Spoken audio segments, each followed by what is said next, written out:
Question number 15. In the first paragraph, the writer questions whether. Whether എന്ന് പറഞ്ഞാൽ expressing a doubt. അപ്പം ഈ ആദ്യത്തെ പാരഗ്രാഫിന് അയാൾക്കൊരു സംശയമുണ്ട്. ആ സംശയമാണ് പുള്ളി ഉന്നയിക്കുന്നത്, ചോദ്യമായിട്ട് പറയും. നമുക്ക് പാരഗ്രാഫിലേക്ക് പോകാം. The American Psychiatric Association, APA, recognized attention deficit hyperactivity disorder, ADHD, as a childhood disorder in 1960s. 1960കളിലാണ് APA, American psychiatric association, ഈ ADHD ഒരു ചൈൽഡ്ഹുഡ് ഡിസോർഡർ ആയിട്ട് കണ്ടുപിടിക്കപ്പെടുന്നത്. ബട്ട് ഇറ്റ് വാസ് അണ്ടിൽ 1978, പക്ഷേ 1978 വരെ the condition was formally recognized as afflicting adults. അതായത് ഈ 60കളിലാണ് ഇതൊരു childhood disorder ആയിട്ട് കണ്ടുപിടിക്കപ്പെട്ടതെങ്കിലും 1978 വരെ this condition was formally recognized as afflicting adults. ഇതൊരു അഫ്ലിസിറ്റ് ചെയ്യുക എന്ന് പറഞ്ഞു കഴിഞ്ഞാൽ being reason for a pain അല്ലെങ്കിൽ trouble, problem. ഇതൊരു പ്രശ്നമായിട്ട് അഡൽട്സിൽ ഒരു പ്രശ്നമായിട്ട് ഇവർക്ക് ഫീൽ ചെയ്യുന്നത് അല്ലെങ്കിൽ അവർ കണ്ടുപിടിക്കുന്ന 1978കളിലാണ്. In recent years, ഈ അടുത്ത കാലങ്ങളിൽ the USA has seen 40% of rise in diagnosis of ADHD in children. അടുത്ത കാലങ്ങളിൽ USA കുട്ടികളിലുള്ള ADHD ഡയഗ്നോസിസിൽ ഒരു 40% വർധനവ് വരുന്നതായിട്ട് അല്ലെങ്കിൽ വന്നതായിട്ട് അവർ കണ്ടു. It could be that the disorder is becoming more prevalent or seems more possible. Doctors are making the diagnosis more frequent. ഇതിന് രണ്ട് കാരണങ്ങളുണ്ട്. ഒന്നാമത്തെ കാരണം എന്ന് പറയുന്നത് എന്താണ്, ഈ ഡിസോർഡർ മോർ പ്രിവാലന്റ് ആവും. എന്താണ്, അത് ഒരുപാട് വ്യാപിച്ചതാണ്, പ്രിവാലന്റ് ആയത്. അതല്ലെങ്കിൽ ഇത് ഡോക്ടേഴ്സ് കൂടുതൽ കണ്ടുപിടിക്കുന്നു. The issue is complicated by the lack of any recognized neurological markers of ADHD. അപ്പം ഇതിന്റെ യഥാർത്ഥ കാരണം കണ്ടുപിടിക്കുക എന്ന് പറയുന്നത് വളരെ ബുദ്ധിമുട്ടാണ്. അതിൻ്റെ ഒരു കാരണങ്ങളിൽ ഒന്ന് എന്ന് പറഞ്ഞു കഴിഞ്ഞാൽ the lack of recognized neurological markers of ADHD.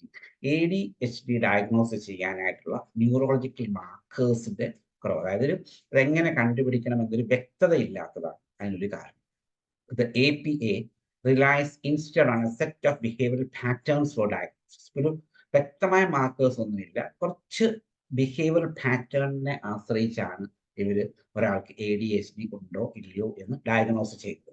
It's specific that patients under 17 must display at least 6 symptoms of inattention. അതായത് 17 വയസ്സിൽ താഴെയുള്ള ആളുകൾ അവരുടെ ഒരു ബിഹേവിയറൽ പാറ്റേൺസ് ഉണ്ട്, അതിലെ അറ്റ്ലീസ്റ്റ് 6 സിംറ്റംസ് കാണിച്ചിരിക്കണം. Adults need only to display 5. Adults ആണെങ്കിൽ 5 സിംറ്റംസ് ഉണ്ടായാൽ അവർ ADHD ആയിട്ട് കണക്കാക്കപ്പെടും, അല്ലെങ്കിൽ ADHD ഉള്ളതായിട്ട് കണക്കാക്കപ്പെടും. ക്വസ്റ്റ്യൻ നമ്പർ നോക്കാം. In the first paragraph the writer questions whether. നമുക്ക് നോക്കാം. ഒന്നാമത്തെ option A, adult ADHD should have been recognized as a disorder at an earlier date. അതായത് adult ADHD should have been recognized, നമ്മൾ കണ്ടുപിടിക്കപ്പെടണം, as a disorder at earlier date. ഇയാളുടെ ഒരു സംശയം എന്നാണ് കുട്ടി നമ്മൾ പറഞ്ഞിരിക്കുന്നത്. പക്ഷെ ഇവിടെ പറയുന്നത് ADHD തീർച്ചയായിട്ടും ഏർലിയർ ഡേറ്റിൽ കണ്ടുപിടിക്കപ്പെടണം. അങ്ങനെ ഒരു കാര്യം അവിടെ പറഞ്ഞിട്ടില്ല. എന്ന് കണ്ടുപിടിക്കപ്പെടണം എന്നുള്ള കാര്യത്തിൽ വ്യക്തതയൊന്നും ഇല്ലാത്തത് നമ്മൾ എ എലിമിനേറ്റ് ചെയ്യുന്നു. ബിയിലേക്ക് വന്നു കഴിഞ്ഞാൽ ADHD should be diagnosed in the same way for children and adults. കുട്ടികളിലും അഡൾട്ട്സിലും ADHD ഒരേ രീതിയിൽ വേണം ഡയഗ്നോസ് ചെയ്യപ്പെടേണ്ടത്. അങ്ങനെ ഒരു കാര്യം അവിടെ പറയുന്നില്ല. പകരം അവിടെ പറഞ്ഞിരിക്കുന്നത് കുട്ടികളിലാണെങ്കിൽ 6 സിംറ്റംസും മുതിർന്നവരാണെങ്കിൽ 5 സിംറ്റംസും മതി എന്നാണ് പറയുന്നത്, അല്ലെ? അപ്പം എയും ബിയും നമ്മൾ എലിമിനേറ്റ് ചെയ്തു, പോയിട്ട് സിയും ഡിയും ഉണ്ട്. അപ്പോൾ 50-50% ആണ് ചാൻസ്. സി നോക്കാം. ADHD can actually be indicated by neurological markers. ADHD can actually be indicated. നമുക്ക് ന്യൂറോളജിക്കൽ മാർക്കേഴ്സ് ഉപയോഗിച്ച് ADHD കണ്ടുപിടിക്കപ്പെടാം. ഇവിടെ നമ്മുടെ താഴെ മൂന്നാമത്തെ ലൈനിൽ പറയുന്നത് this issue is complicated by the lack of any recognized neurological markers for ADHD. ADHDക്ക് റെക്കഗ്നൈസ്ഡ് ആയിട്ടുള്ള ന്യൂറോളജിക്കൽ മാർക്കേഴ്സ് ഇല്ല എന്ന് പാരഗ്രാഫിലും ന്യൂറോളജിക്കൽ മാർക്കേഴ്സ് വെച്ച് കണ്ടുപിടിക്കാമെന്ന ഓപ്ഷനും പറയും. ആ ഓപ്ഷൻ നമുക്ക് എലിമിനേറ്റ് ചെയ്യാം. So A B C eliminate ചെയ്തു. ഡെഫിനറ്റ് ആയിട്ട് നമ്മുടെ ആൻസർ ഡി ആവാം. എന്നാലും അത് ചെക്ക് ചെയ്യാം. Cases of ADHD have genuinely increased in the USA. അതായത് ADHD ജെന്യുവിൻ ആയിട്ട് ഇൻക്രീസ് ആയിട്ടുണ്ടോ, അതല്ലേ അയാളുടെ ഡൗട്ട്. കാരണം in recent years the USA seen a 40% rise in diagnosis of ADHD in children. കുട്ടികളിൽ ADHD ഡയഗ്നോസ് ചെയ്ത 40% വർധന വന്നിട്ടുണ്ട്. ഇറ്റ് കുഡ് ബി, അതിൻ്റെ ഒരു സാധ്യത ഏതാണ്? The disorder is becoming more പ്രിവാലന്റ്.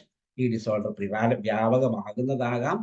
Or seems more possible, ഒരു സാധ്യതയുള്ളതാകാം. അതല്ലെങ്കിൽ ഡോക്ടേഴ്സ് കൂടുതൽ കണ്ടുപിടിക്കപ്പെടുന്നതാകാം. അപ്പം ഇയാളുടെ സംശയം എന്താണ്? ഇത് കൂടുതൽ കണ്ടുപിടിക്കപ്പെടുന്നതാണോ, കൂടുതൽ വ്യാപകമാകുന്നതാണോ എന്നതാണ് അദ്ദേഹത്തിന്റെ doubt. So the answer is D.